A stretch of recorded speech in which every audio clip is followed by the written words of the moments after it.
ശാലിനി കുഞ്ഞ് ഒന്ന് പുറത്തേക്ക് വാ കുഞ്ഞ്. ദേ അവിടെ. എന്ത്? അവിടെ കുഞ്ഞിന്റെ അച്ഛൻ. അച്ഛൻ?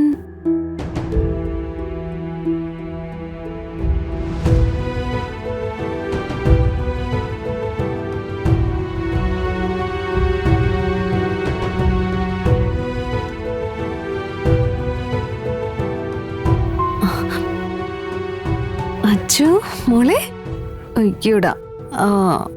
അയ്യോ. ഓ ഓ ഓ എന്താ അച്ഛാ? എന്താ മോളെയും കൊണ്ട്?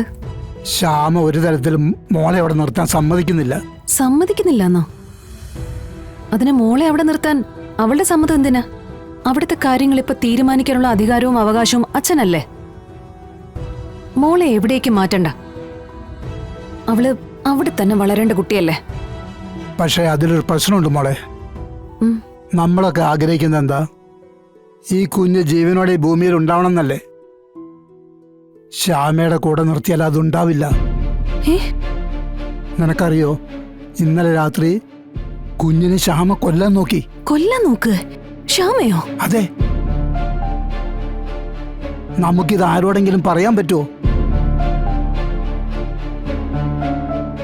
അവക്ക് ഈ കുഞ്ഞിനെ കാണുമ്പോ ഭ്രാന്ത. എന്താണ് ചെയ്യുന്നതെന്നും പറയുന്നതും അറിയാൻ പറ്റാത്തൊരവസ്ഥയാ. അതുകൊണ്ടാ പറഞ്ഞത്, ഇനി നീ കുഞ്ഞിനെ ഏറ്റെടുക്കണം. ശാരീരിക സുഖമായി വരുന്നതുവരെ ഈ കുഞ്ഞിനെ നീ നോക്കണം. എതിർത്തൊന്നും എന്നോട് പറയരുത്. നീ കൂടി കൈവിട്ട എനിക്ക് പിന്നെ ഈ കുഞ്ഞിനെ കൊണ്ടുപോകാൻ ഒരിടമില്ല.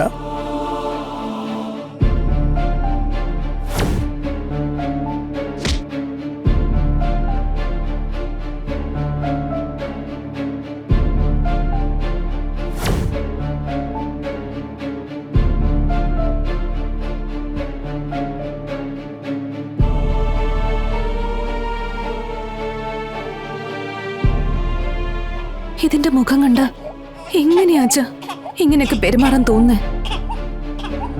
ശ്യാമയുടെ മനസ്സ് അങ്ങനെയായി പോയി. ഓ, ഇനി പറഞ്ഞ് നേരെയാക്കാൻ പറ്റുമെന്ന് തോന്നുന്നുമില്ല.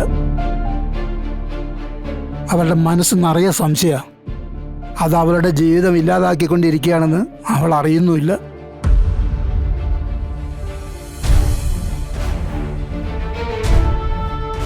ശാലി,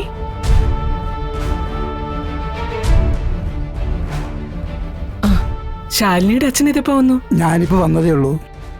ഈ കുഞ്ഞ് ശാരികയുടെ മോള. മോളെ ഇപ്പൊ അവിടെ ശ്യാമ നിർത്തുന്നില്ല. ശ്യാമയുടെ സ്വസ്ഥത ഈ കുഞ്ഞ് കളയുന്നു. ഓ, ശാരിക ഹോസ്പിറ്റലിൽ നിന്ന് വരുന്നവരെ മോളെ ആരെങ്കിലും ഒന്ന് നോക്കണം. അല്ല, ഈ കുഞ്ഞിന്റെ കാര്യവും ഹോസ്പിറ്റലിലെ കാര്യവും രണ്ടും കൂടി എന്നെ കൊണ്ട് നടക്കില്ല.